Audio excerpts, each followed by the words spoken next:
ഓം ഗുരുർബ്രഹ്മ ഗുരുർവിഷ്ണു ഗുരുർദേവോ മഹേശ്വര ഗുരുസാക്ഷാൽ പരബ്രഹ്മ തസ്മൈ ശ്രീ ഗുരവേ നമഃ.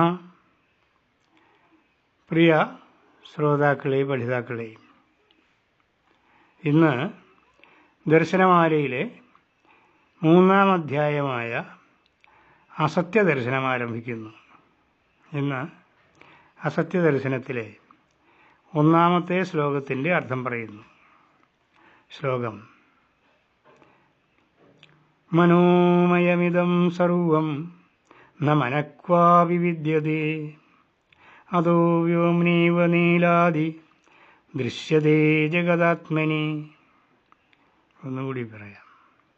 മനോമയമിദം സർവം ന മനഃക്വാപി വിദ്യതേ അദോ വ്യോമ്നൈവ നീലാദി ദൃശ്യതേ ജഗദാത്മനി.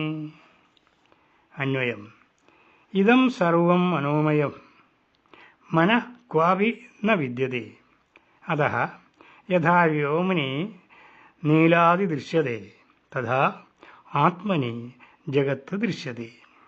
അർത്ഥം: ഈ പ്രപഞ്ചം മുഴുവനും മനോമയമാണ്. എന്നാൽ ഈ മനസ്സാകട്ടെ ഒരിടത്തും നിലനിൽക്കുന്ന വസ്തുവല്ല. അതായത് ഉള്ളതായ വസ്തുവേ അല്ല. അതിനാൽ ആകാശത്ത് നീലനിറം കാണുന്നത് പോലെ ആണ് ഈ ലോകം കാണപ്പെടുന്നത്. ഇവിടെ അസത്യദർശനത്തിൽ പ്രപഞ്ച നിരാസമാണ് ഉദ്ദേശിക്കുന്നത്. അതായത് പ്രപഞ്ചം അസത്യമാണ്, ഇല്ലാത്തതാണ് എന്ന് തെളിയിക്കാനാണ് ശ്രമിക്കുന്നത്. ദുഃഖനിവൃത്തിയാണ് ലക്ഷ്യം. മനുഷ്യരുടെ സർവപ്രവൃത്തികളുടെയും ലക്ഷ്യം സുഖപ്രാപ്തി അഥവാ ദുഃഖത്തിൽ നിന്നുള്ള മോചനം എന്നതാണ്. ദുഃഖത്തിനുള്ള കാരണവും സുഖപ്രാപ്തിക്കുള്ള ഉപായങ്ങളും ലോകത്തുള്ള വസ്തുക്കളിലും വ്യക്തികളിലും ആണ് എന്ന ധാരണയോടെയാണ് എല്ലാവരും പ്രവർത്തിക്കുന്നത്. എന്നാൽ സ്ഥിരമായ ദുഃഖനിവൃത്തിയും സുഖപ്രാപ്തിയും ഇവിടെ ഒന്നുകൊണ്ടും ലഭിക്കുന്നില്ല. കാരണം സുഖദുഃഖങ്ങളെ ഉണ്ടാക്കുന്നത് പുറമേ ഉള്ള വസ്തുക്കളല്ല എന്ന വസ്തുത അനേകം പേരും അറിയുന്നില്ല. സുഖദുഃഖങ്ങൾ മനസ്സിൻ്റെ അവസ്ഥകളാണ് എന്നതാണ് സത്യം. പുറമേ ഉള്ള വസ്തുക്കളെ ആധാരമാക്കി മനസ്സ് സുഖദുഃഖങ്ങളെ ഉണ്ടാക്കി സ്വയം അനുഭവിക്കുകയാണ് ചെയ്യുന്നത്. ഈ സുഖദുഃഖങ്ങൾ ജനിച്ചതിന് ശേഷം ഉണ്ടായതാണോ അതോ ഈ രണ്ട് അനുഭൂതികളോടുകൂടിയാണോ പിറക്കുന്നത് എന്ന കാര്യം ചിന്തനീയമാണ്. നവജാത ശിശുക്കൾ കരയുകയും ചിരിക്കുകയും ചെയ്യുന്നത് കാണുന്നുണ്ട്. അതിനാൽ സുഖം, ദുഃഖം എന്നീ രണ്ട് അനുഭൂതി അവർക്ക് ഉണ്ട് എന്ന കാര്യം വ്യക്തമാണ്. തുടർന്ന് ബാഹ്യലോകവുമായി ബന്ധപ്പെടുമ്പോൾ പ്രിയമായതും അപ്രിയമായതുമായ അനുഭവങ്ങൾ ഉണ്ടാകുന്നു. പ്രിയമായ വസ്തുക്കളോടോ വ്യക്തികളോടോ ഇടപഴകുമ്പോൾ സുഖം എന്ന ഭാവം, പ്രേമം, വാത്സല്യം, ഇഷ്ടം, ബഹുമാനം എന്നീ വികാരങ്ങൾ സന്ദർഭോചിതമായി ഉണ്ടാകുന്നു. അപ്രിയമായ വസ്തുക്കളോ വ്യക്തികളോ വരുമ്പോൾ വെറുപ്പ്, ദ്വേഷം, കോപം, ഭയം ഇത്യാദിയായ വികാരങ്ങളും ഉണ്ടാകുന്നു. പരസ്പര വിരുദ്ധങ്ങളായ വികാരങ്ങൾ ഒരേ സമയം ഉണ്ടാവുക അസംഭവമാണ്. ദൈവത്തിൽ ഭയഭക്തികൾ ഉള്ളവരാകണമെന്ന് ചിലർ പറഞ്ഞു കേട്ടിട്ടുണ്ട്. ഇത് നടപ്പുള്ള കാര്യമല്ല. ഭയവും ഭക്തിയും വിപരീത ഭാവങ്ങളാണ്. ആപത്ത് വരുത്തുന്ന വ്യക്തിയിൽ നിന്നോ വസ്തുക്കളിൽ നിന്നോ അകന്നു പോകുന്നതിനും രക്ഷപ്പെടുന്നതിനും ഉള്ള പ്രേരണയാണ് ഭയം എന്ന വികാരം ഉണ്ടാക്കുന്നത്. ഭക്തിയാകട്ടെ പ്രേമം, ബഹുമാനം ഈ രണ്ട് ഭാവങ്ങളുടെ സമ്മിശ്ര രൂപമാണ് എന്ന് പറയപ്പെടുന്നു. പരസ്പരം അടുക്കാനും ഒന്നുചേരാനും ഉള്ള പ്രേരണയാണ് പ്രേമം എന്ന വികാരം ഉണ്ടാക്കുന്നത്. ബഹുമാനമാകട്ടെ ആദരിക്കാനും വാഴ്ത്തുവാനും പൂജിക്കുവാനും മറ്റുമുള്ള പ്രേരണയും ഉണ്ടാക്കുന്നു. ദൈവം സ്നേഹസ്വരൂപനും കാരുണ്യവാനും ആണ് എന്ന് പറയുകയും ഭയപ്പെടണം എന്ന് പറയുകയും ചെയ്യുന്നത് എന്താണ് എന്ന് മനസ്സിലാകുന്നില്ല.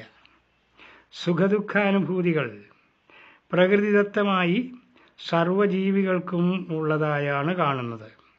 ശത്രുക്കളിൽ നിന്നും അപകടങ്ങളിൽ നിന്നും രക്ഷപ്പെടുന്നതിന് ദുഃഖാത്മകമായ വികാരങ്ങളും സംഘം ചേർന്ന് ജീവിക്കുന്നതിനും ഇണചേർന്ന് പെരുകുന്നതിനും സുഖാത്മകമായ വികാരങ്ങളും ആവശ്യം ആണല്ലോ. അതിനാൽ മനസ്സും മനസ്സിൻ്റെ വികാരങ്ങളും പ്രകൃതിയുടെ വ്യവസ്ഥയുടെ ഭാഗമാണ് എന്ന് വേണം കരുതാൻ.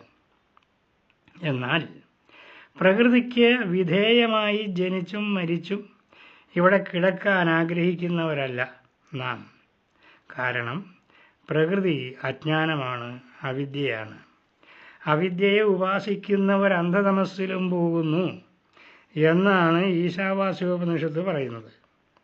പ്രകൃതിയുടെ ഭാഗമായ മനസ്സും ഇന്ദ്രിയങ്ങളും ചേർന്ന് ഉണ്ടാക്കുന്ന കാമം, ക്രോധം, ലോഭം, മോഹം, മദം, ദംഭ്, അഹങ്കാരം എന്നീ വികാരങ്ങൾ പലവിധ അനിഷ്ടങ്ങൾക്കും കഷ്ടനഷ്ടങ്ങൾക്കും കാരണമായി തീരാറുണ്ട്.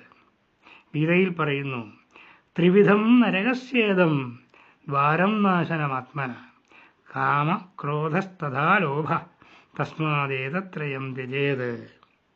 കാമം, ക്രോധം, ലോഭം ഈ 3 വികാരങ്ങൾ നരകത്തിൻ്റെ 3 വാതിലുകളാണ് എന്ന് പറയുന്നു.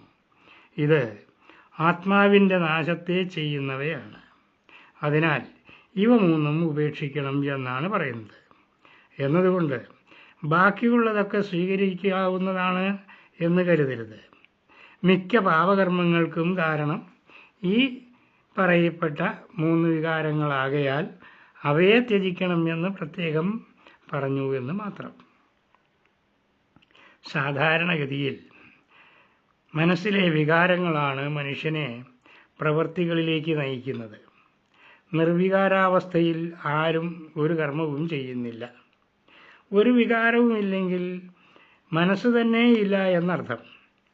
ജാഗ്രതാവസ്ഥയിൽ മനുഷ്യനിൽ എന്തെങ്കിലും ചിന്തയോ സങ്കല്പമോ ഉണ്ടായിരിക്കും.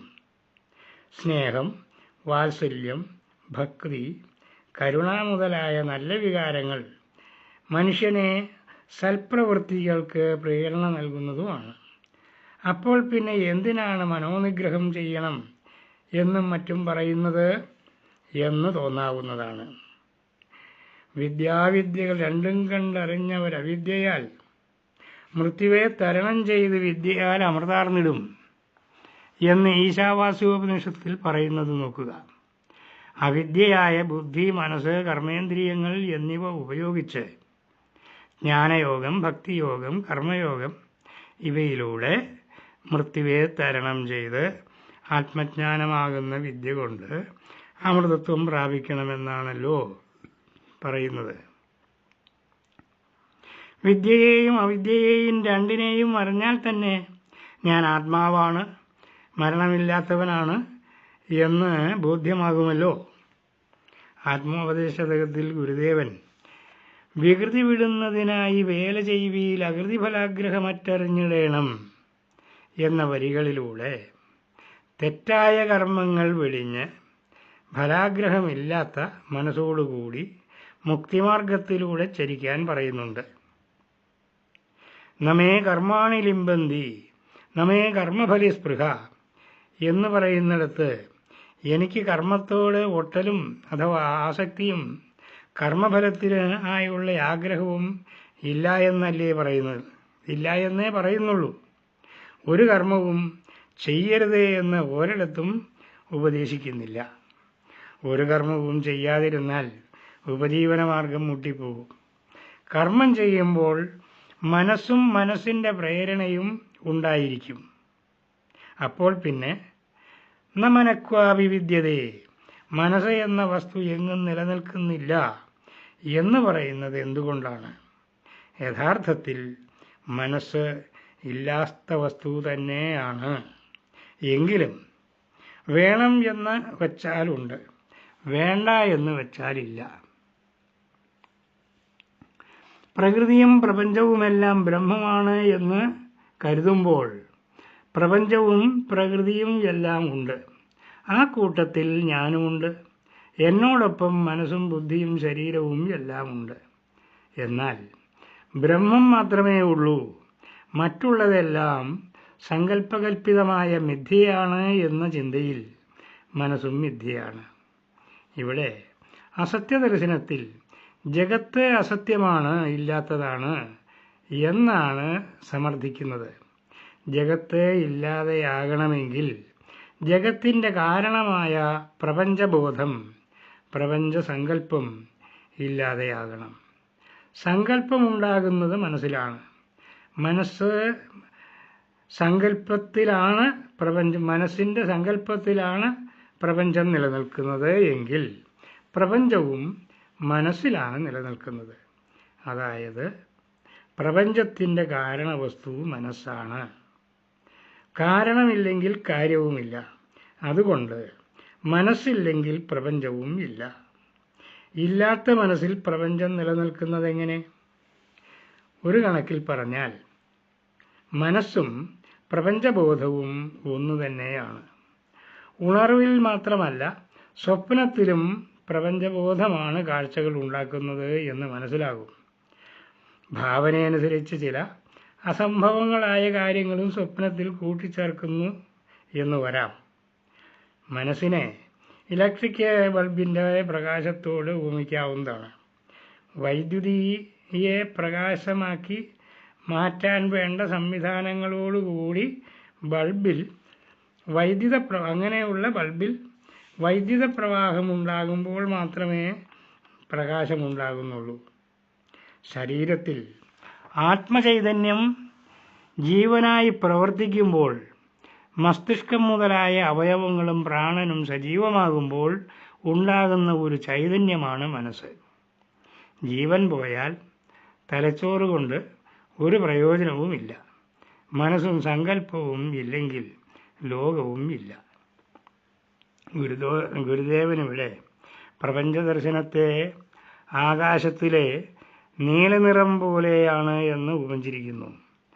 ആകാശത്തിന് ഒരു നിറവും ഇല്ല എന്ന് നമുക്കെല്ലാം അറിയാം. എങ്കിലും മേലോട്ട് നോക്കുമ്പോൾ നീലാകാശം കാണുന്നു. അതുപോലെ ഈ പ്രപഞ്ചം മിഥ്യയാണ് എന്ന ബോധമുണ്ടായിട്ടും നമ്മുടെ മുമ്പിൽ സത്യം പോലെ പ്രകടമായി നിൽക്കുന്നു.